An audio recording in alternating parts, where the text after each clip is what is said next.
हमने मोर्चा तय किया है, लेकिन पुलिस बोलता है जमाबंदी नहीं निकाल सकते हो। अरे जमाबंदी तो हर एक बीजेपी के स्टेट में होता है। यूपी में हम लोग 10 लोग एक साथ में आएंगे, पुलिस आ जाता है, अरेस्ट करके लेके जाता है। नहीं करना चाहिए। ये क्यों कर रहे हैं? क्योंकि वो डरते हैं, डरपोक है, वो डरते हैं, लोगों के संघर्षों से डरते हैं। वो लोगों को उनको डर है कि लोगों को अगर सच पता चल गया तो उनकी गद्दी एक दिन भी नहीं टिकेगी। ये जानते हैं वो लोग, इसलिए दहशत का और सरकारी यंत्रणा का वो उपयोग करके, वो इस्तेमाल करके दबाने को कोशिश कर रहे हैं। पूरे देश में आप देखिए क्या कर रहे हैं।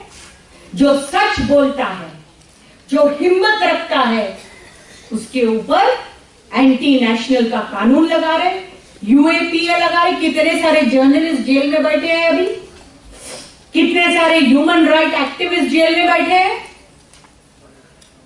और जो गुंडागर्दी कर रहे हैं, वो दिल्ली में वो अनुराग सक्सेना, उनका एक लीडर मंत्री, कितनी गंदी बातें बोलता है। आप सोचिए, ये उत्तराखंड में हरिद्वार में उनका वो धर्म संसद हुआ, धर्म संसद। धर्म अच्छा होता है ना, अच्छा सिखाता है ना, ऐसे कहते हैं ना लोग, है ना। क्या बोलता है? प्रेम करो, प्यार करो, सबके साथ में इंसानियत से पेश आओ, यही तो सिखाता है ना। लेकिन धर्म संसद में वहां के प्रमुख ने भाषण क्या किया? मारो, काटो, जला डालो। ये बताना पड़ेगा ना, ये तो धर्म नहीं है, ये है पॉलिटिक्स। इसको बोलते हैं धर्मांधता। मतलब राजनीति में धर्म को डाल दो और लोगों की एकता को बंटवारा करो, और वो बंटवारा करके इलेक्शन जीत लो। इलेक्शन जीत के जिनको बंटवाया उसी को मारो। ये है षड्यंत्र, यही है उनकी चाल और रीत, यही चल रहा है देश के अंदर। इसलिए आप देखिए, महिलाओं के अधिकार की बात जब ये बोलते हैं तो कितना ये चीटिंग करते हैं। मैं अभी चीटिंग ही, गुमराह नहीं शब्द इस्तेमाल करूंगी। मोदी जी ने 15 अगस्त को भाषण किया ना, 15 अगस्त प्रधानमंत्री भाषण करते हैं ना, क्या बोला? बाकी सब भाषणों के अंदर एक सेंटेंस उनका था, क्या था? औरतों की इज्जत करनी चाहिए हमारे देश में। बोला ना ऐसा? कुछ सुना होगा आप लोगों ने, पेपर में आया भी होगा छाप के। इज्जत करना चाहिए।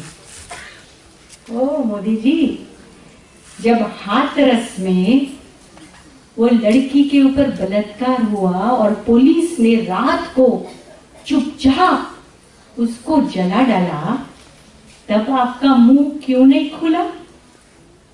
इज्जत करना चाहिए।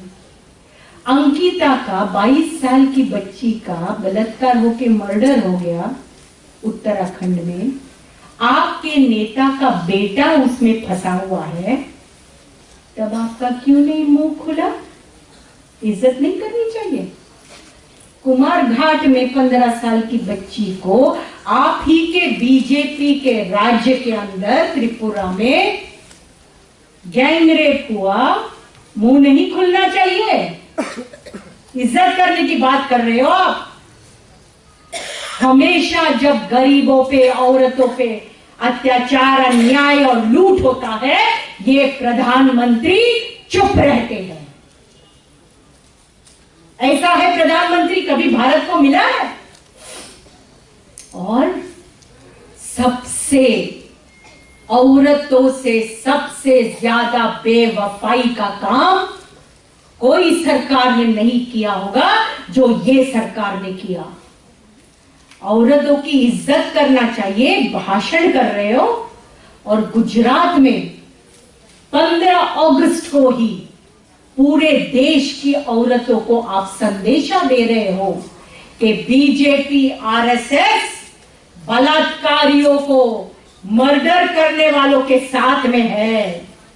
वो 11 गुनहगारों को, बिल्किस बानो के 11 गुनहगारों को आपने छोड़ दिया और भाषण कर रहे हो औरतों की इज्जत करनी चाहिए। और पीछे के दरवाजे पे आप ही की सरकार ने गुजरात में वो बिल्किस बानो 20 साल तक लड़ी साथियों, 20 साल लड़ी वो, उसके पूरे परिवार को खत्म कर दिया। उसकी 3 साल की बच्ची को नहीं छोड़ा। हमारे घरों में बच्चियां हैं ना, हमारी नहीं तो हमारी बेटी की होगी, हमारे बेटे की होगी। आप अपने आप को बिल्किस बानो की जगह रखिए, 1 मिनट के लिए रखिए। यहां पे सिर्फ औरतों को नहीं, पुरुषों ने भी बिल्किस बानो की जगह अपने आप को रखिए। वो भाग रही है बचाने के लिए अपने आप को, पूरा परिवार भाग रहा है। 2002 में उनका पीछा कर रही है बीजेपी के गुंडे सब। ये लोग पैदल भाग रहे हैं, ये लोग गाड़ी में है, तो नेचुरली गाड़ी ज्यादा तेज जाएगी। पकड़ लिया उनको, 14 फैमिली परिवार के ऊपर तलवारों से घाव करके मार डाला। बिल्किस बानो की मां पे बलात्कार किया, बहन पे बलात्कार किया, सामूहिक बलात्कार। 8-10 लोगों ने, और उसकी 3 साल की बच्ची को उसके हाथ में से खींचकर जमीन पे पटक कर उसका सिर फोड़कर उसको मार डाला। ऐसे गुनहगारों को ये बीजेपी ने छोड़ दिया। माफ करेंगे हम उनको? कोई भी औरत माफ